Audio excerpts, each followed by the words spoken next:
Hi, this is Alex Kantrowitz. I'm the host of Big Technology Podcast, a longtime reporter and an on-air contributor to CNBC. And if you're like me, you're trying to figure out how artificial intelligence is changing the business world and our lives. So each week on Big Technology, I bring on key actors from companies building AI tech and outsiders trying to influence it, asking where this is all going. They come from places like NVIDIA, Microsoft, Amazon, and plenty more. So if you want to be smart with your wallet, your career choices, in meetings with your colleagues, and at dinner parties, listen to Big Technology Podcast wherever you get your podcasts. Hello, and welcome to Around the Political World with John Rothman. I am your host, John Rothman. If you're a fan of the show, make sure to hit the follow button on the top right of Apple Podcasts, Spotify, or wherever you are listening at this very moment. When you hit follow, leave a review or share that episode with a friend. It helps other people discover the show, keeps us going. As I like to point out each and every day, it expands our base. Before I begin, let me point out today is Friday. It is May Day. It is May 1st. And yes, we will have question and answers immediately following this presentation. It is an important day. We have reached the 60-day point in the war with Iran. Wait, it's not a war. The Speaker of the House of Representatives, Mr. Johnson, made clear yesterday that this is not a war.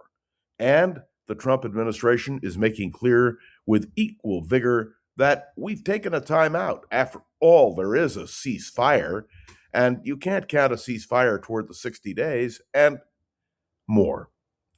This is a lawless administration. At least, if we are at war, the Trump administration should have the guts, the courage, the conviction to come before the Congress and ask for support for their efforts. But no, not this administration. We now have a situation, ladies and gentlemen, where we have troops deployed across the Middle East. We have aircraft carriers, destroyers, units abroad, and I guess they're just there for fun and games, to play tiddlywinks, because we're not at war, so maybe we can bring them all home? Of course not. And I'm being slightly sarcastic, but I do want you to understand something very clearly. When the War Powers Act was first considered in 1973, the original author of the War Powers Act was Senator Thomas Eagleton. Eagleton is somewhat remembered by history because he served as the vice presidential candidate for George McGovern in 1972 until he ended his campaign. But he remained in the Senate representing Missouri, and in that capacity, he believed strongly in the height of the Vietnam War that there had to be a War Powers Act, something that would limit a president's ability to go to war. Now, I knew Tom Eagleton. I interviewed him a number of times on KGO, and I want to remind everyone of a very dramatic moment. It had to do with whether or not Senator Eagleton would vote for the War Powers Act when it was introduced in the United States Senate. And Eagleton, who had conceived the idea, brought it forward, ended up, because of amendments to the bill, voting against the War Powers Act. And when I asked him the blunt, simple question, Senator, why did you vote against the War Powers Act? He said, because my conception was that it would limit the president's power to make war. What this bill does is to expand the president's power to make war. And we are seeing now the great flaw in the War Powers Resolution. 60 days today. And according to the law, there now has to be consideration by Congress. But this administration, which bluntly is a lawless administration, will not comply with the law.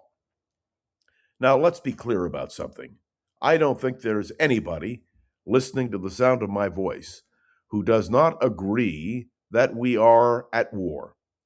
All you have to do is take a look at the defense budget proposed by Secretary Pete Hegseth to understand clearly and precisely a record amount of money is being requested for America's defense, or what Pete Hegseth calls America's war-making capability. After all, he says, it is the War Department.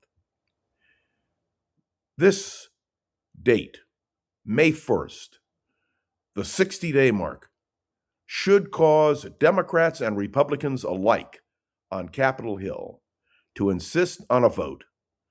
It should be a vote whether to support or oppose what the president is doing.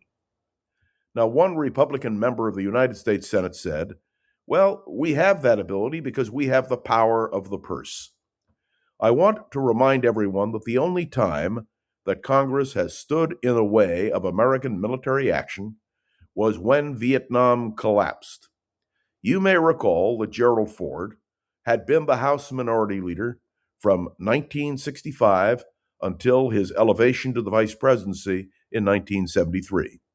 Gerald R. Ford was a creature of Congress. And so, when the Vietnam War escalated in 1975, and it appeared that South Vietnam, America's ally, was in danger of collapsing, Gerald Ford made a decision. If Congress will not vote a supplemental amount of money, we're out. And that's what happened. Congress, controlling the power of the purse, refused to appropriate money for the Vietnam War. And so it was that the Vietnam War ended with the collapse of South Vietnam.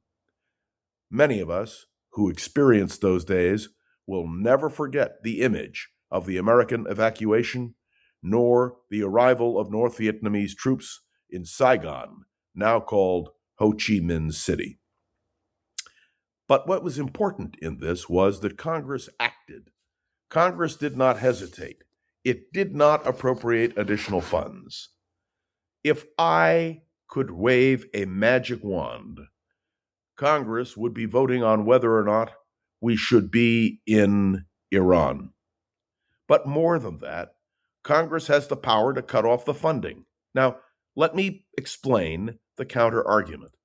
The counter-argument is you cannot cut funds when American troops are in place because that would endanger the lives of America's fighting men and women. And there is a logic to that argument. What I find absolutely impossible to comprehend is how Speaker Johnson, the third most powerful man in theory in government, the leader of the House of Representatives, would have the audacity to suggest that America is not at war. Okay, let me speak in Speaker Johnson's defense. Technically, he's right. There is no declaration of war, but there is the reality that the Trump administration and the members of Congress are debating whether or not we should be involved in the war dealing with Iran. It's just that simple. Why are the Republicans, why is the administration reluctant to bring forward a resolution, at the very least, dealing with money to fight this war? But more than that, why aren't they willing to ask for a declaration of war? Well, Donald Trump's logic is pretty clear. We have not declared war in this country, formally, since December of 1941. All of the actions we've taken, Korea, Vietnam, all the other actions we've taken around the world, have been done at the discretion of the President of the United States. Let me be clear. That is constitutional, it is legal, and I have no problem with it. What I do have a problem with is when the administration proceeds on a war footing, says there is an existential threat to the United States of America, and will not ask for a declaration of war or even authorization from Congress. So let me explain what it boils down to now, using the example of South Vietnam. It's very simple.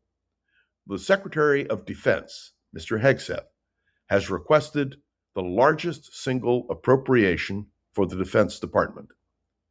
All Congress has to do is say no. But of course they won't. They won't because in the case of South Vietnam, and whether or not a supplemental appropriation should be brought forward, it was clear it was an appropriation for South Vietnam. In this case, the argument being made by the Trump administration is this is a matter of national defense. And they're not wrong. Do you understand? But what is wrong, what is, to me, unconscionable, is to lead America into a war and then declare we're not at war. And that precisely is what Speaker Johnson has done. We are not at war, he says.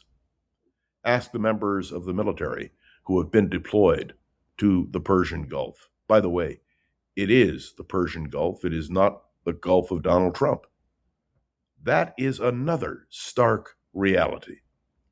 And so now, in a fascinating moment in American history, on this, the 60-day limit, we are seeing a Congress refusing to act and an administration willing to concede that action might be necessary. Do you understand clearly that although one can make the argument that it is not an abuse of power, one can equally make the argument, in my judgment, that it is an abuse of power. I really want to know what you think. Do you believe that the president, the administration, should be coming to Congress for authorization? And if not, why not? It's a very simple matter, and one which needs to be addressed. There is a second concern which I have today, and that has to do with FEMA. As you know, we are in a season where natural disasters may well be taking place. Whatever the reason, whatever the cause, more hurricanes, more whatever. The administration has cut substantially those working for FEMA, although we were told today that they are now bringing back some of those people for fear of a potential national catastrophe. Do you remember when George W. Bush was president and the catastrophe which took place in New Orleans, and his comments to the then head of FEMA, "Good job, Brownie." And of course, it was a disaster, and Brownie was out of a job. And the American people understood clearly why FEMA was so important. The administration needs to be prepared because the American people face potential catastrophe. And that has to do with climate change, which the administration says is not occurring, just isn't happening. Global warming, which the administration says is not happening. Despite all the science, one must raise the question of whether or not the Trump administration is acting responsibly. And God forbid, and I say this with absolute sincerity, God forbid there should be a moment of a major catastrophe in this country, and FEMA is not ready. What then do we do? That is the question. And will the administration be blamed for such inadequacy? The Republicans have reason to be concerned, although, based on what just happened in one Senate race, it appears now as if the Republicans have a pretty good shot at controlling the United States Senate. And if that's true, then we must consider the question of the Supreme Court, because there is no doubt that if the Republicans control the Senate over the next 2 years, 2.5 years, that Donald Trump will have the opportunity and will take advantage of the opportunity to nominate justices to the United States Supreme Court, which will set a train of events in motion, which, my friends, could mean a conservative court for decades to come. There is no doubt that when we elect a president of the United States, we also elect, if you will, what will happen with the Supreme Court. So when we vote for a president, let us be clear, there is more at stake than meets the eye. These are important questions which need to be dealt with, and we will be watching this weekend as 60 days plus occurs, and as FEMA is still an open question. All of that and more. Well, that's the reality as we analyze what's going on around the political world. Thanks for tuning in to another episode of Around the Political World with John Rothman. I'd love to hear your thoughts on today's episode. You can write a review on Apple Podcasts, drop a comment on YouTube or Spotify, and click any of the links in the show notes to connect with me on social media. Remember, please, to share this episode with a friend or colleague so we can continue to grow and expand. And of course, the show's been getting so much positive attention that we are excited to bring on advertising support. This will help us create more opportunities for Around the Political World with John Rothman, and we're very happy about that. I want to say a special thank you to Gogo Zoger, who does produce this program, and I appreciate her good work every day. And now, my friends, for what you have all been waiting for, question and answers. When you send a business gift, you're doing more than saying thank you. You're recognizing a moment, expressing appreciation, and making a statement about your brand. With 4imprint, that message lands with certainty. With thousands of customizable products from premium apparel and branded drinkware to smart tech, bags, and thoughtfully chosen office items, 4imprint helps your brand show up with the kind of care people remember. You can tailor every detail, your logo, your message, your look. And with thousands without a setup fee, it's easy to create meaningful moments without added cost. You'll also get expert support, dependable service, and their 360-degree guarantee, so you can be 4imprint certain your gifts arrive exactly as intended, on time and on brand. Because in a season built around appreciation, the right gift should say it all, with confidence, care, and attention to detail. Explore gifting with certainty at 4imprint.com. 4imprint, for certain. The Fall Line is a true crime podcast covering the coldest cases in the southeastern United States and occasionally beyond. We focus on the missing persons, the unsolved murders, and the unidentified does that don't get media attention. Empathetic and intensively researched, The Fall Line will take you on deep dives into unsolved cases that you've never heard of and make you wonder why you haven't. Find us wherever you listen to podcasts. So let me start with Jackie G., who asks, do you think the assassination attempt was staged? Let me be clear, Jackie, I don't think it was staged. I do not believe that any of the assassination attempts were staged. I believe that this is a natural occurring event which takes place when you have a president, any president, controversial or not. I like to remind people, and if you have memories, you will remember, that in 1975, Gerald Ford faced near assassination on two occasions, one here in San Francisco and one in Sacramento. He survived both attempts on his life. Gerald Ford was not a particularly controversial president. He did controversial things, but there was not the passion that one can see around Donald Trump. I do not believe that these attempts were staged. I do not accept the idea of conspiracy theories. And there is no doubt that when such an attempt takes place, the President of the United States, whoever he may be, is strengthened because there is a natural sympathy for a president in the face of that kind of danger. But do I believe it was staged? Absolutely not. Sylvia asks, I have a 3-year-old child. No, I'm sorry. Let me get this right. I'm reading it. I have 3 children, their spouses, and 7 grandsons. 3 of them are young enough to be called to service. I'm scared. Do you think that Trump will go that far? I don't feel very patriotic with him and his minions. I don't like Netanyahu. He must have given Trump something to start a war that he has been waiting for forever. What are your theories? I believe that Netanyahu, the Prime Minister of Israel, and Donald Trump have a common perception of the danger of a nuclear Iran. So let's begin with that and say they were both right. Obama, by the way, and Biden concurred that nuclear Iran was a danger, which is why they entered into negotiation with Iran to try to prevent the creation of a nuclear problem. There is no doubt that your 7 grandsons and your 3 children plus their spouses face a world in which there is a lot of uncertainty. And I personally would remind you that there is no more draft. You have to register if you're 18, but there's no draft. We are now fighting wars with drones and missiles, not with people.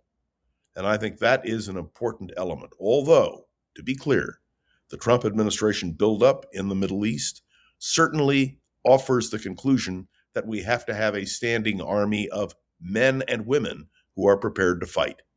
But please, don't be scared. We still live in the United States of America, and we can still argue these issues.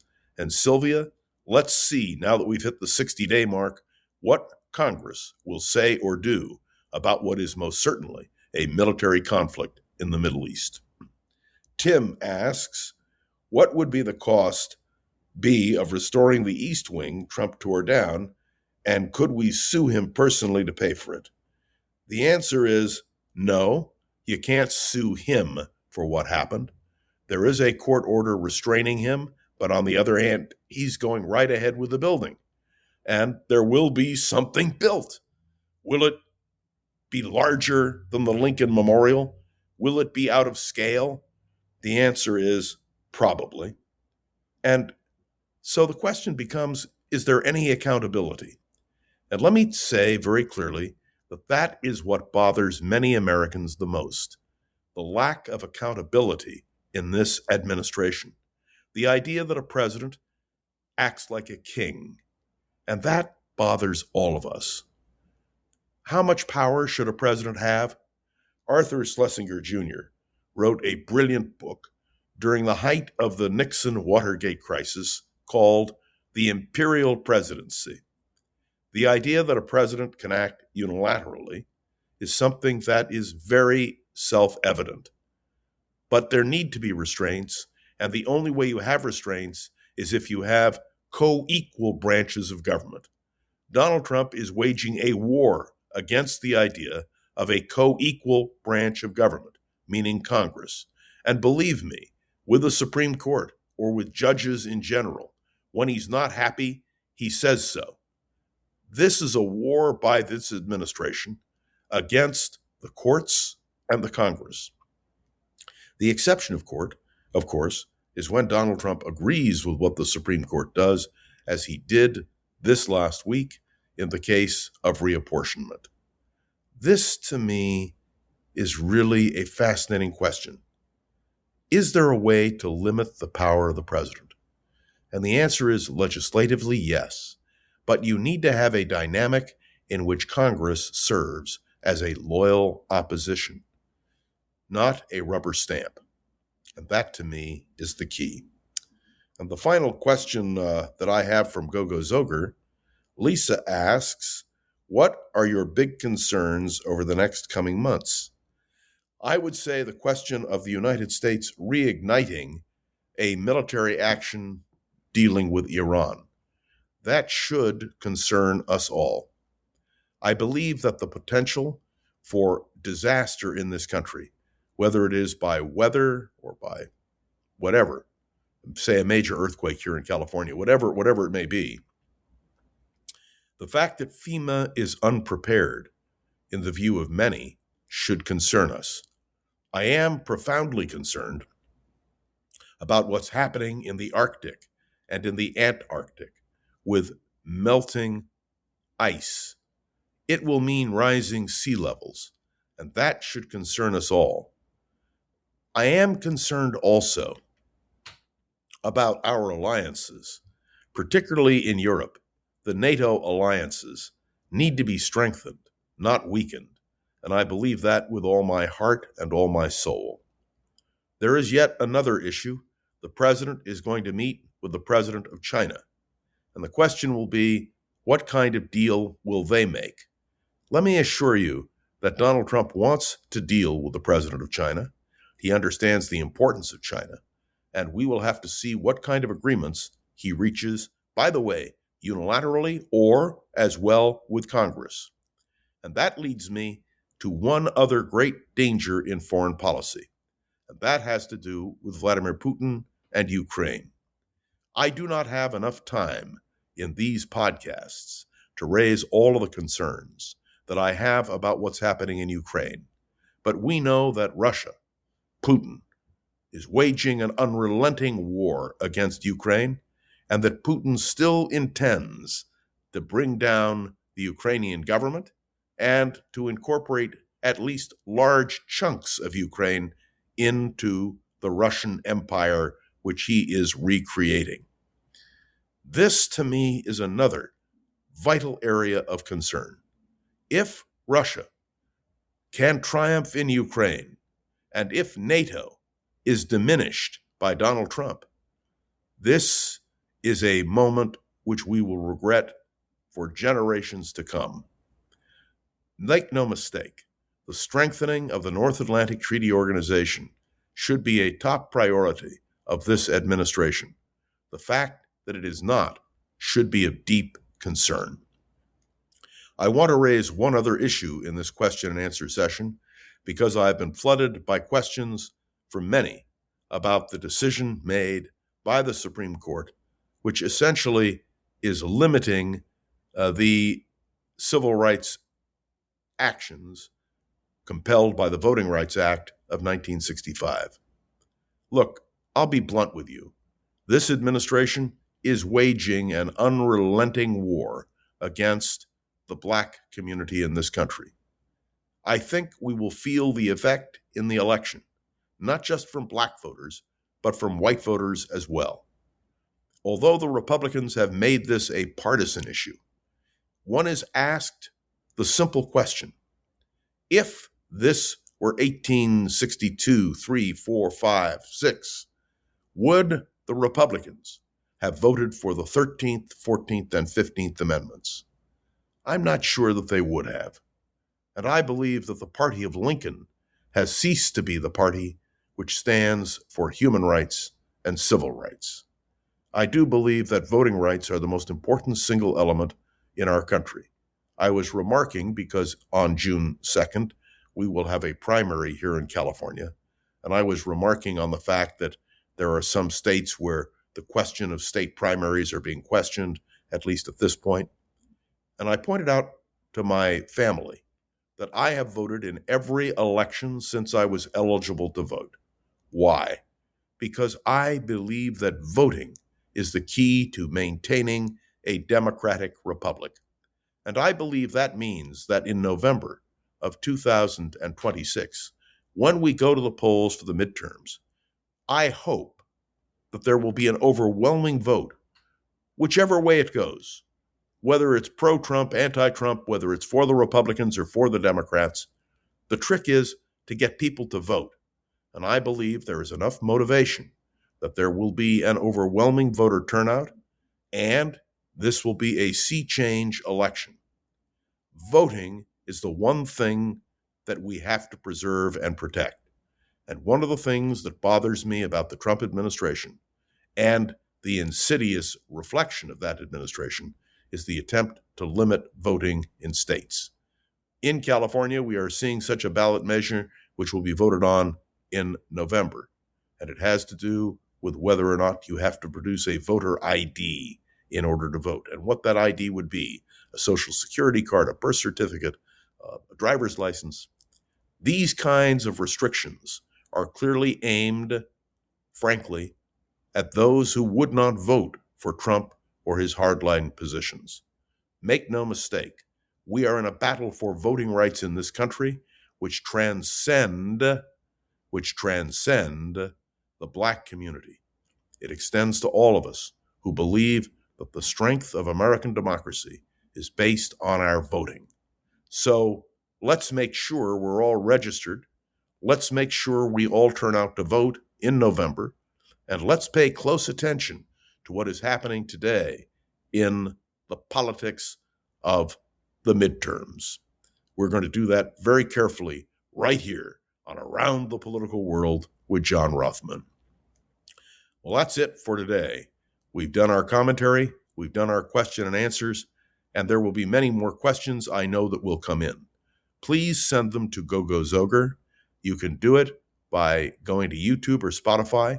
You can click any of the links in the show notes to connect with those questions on social media. And GoGo assembles them, and we are delighted to answer them. So to all of you who've been asking questions, and all of you, by the way, who stop me wherever I go to ask me questions, please continue doing it. That's what this is all about. The idea of exercising freedom of speech, the idea of being able to really connect and talk. Let me point out as well that Around the Political World with John Rothman is something we do every single day, Monday through Friday. But again, I want to acknowledge GoGo Zoger, who produces this podcast and does such a great job. Well, it's May 1st, so have a wonderful May Day. I'll be back on Monday. Heaven only knows where the world will be, but I know where we will be, right here on Around the Political World with John Rothman. Have a great weekend. See you on Monday. For the final trivia question, what is the largest mammal in the world? Sir in the orange, phone away, please. My Kidda Smart smoke alarm sent an alert through the Ring app. See? The train monitoring agent is calling now. Hello? The Kidda Smart smoke alarm sends real-time mobile alerts in the Ring app. And with a subscription, emergency help can be requested even when you're not home. A compatible Ring subscription is required for 24/7 smoke and carbon monoxide monitoring, sold separately. This is Mike Boileau of Lexicon Valley. And I'm Bob Garfield. Are you one of those people who sometimes uses words? Do you communicate or acquire information with, language? Hey, us too. So join us on Lexicon Valley to chew over the history, culture, and many mysteries of English, plus some wisecracks. Find us on one of those apps where people listen to podcasts. If you like the show, please take a moment to rate, review, and subscribe. It really does help the show to grow. Thank you for listening.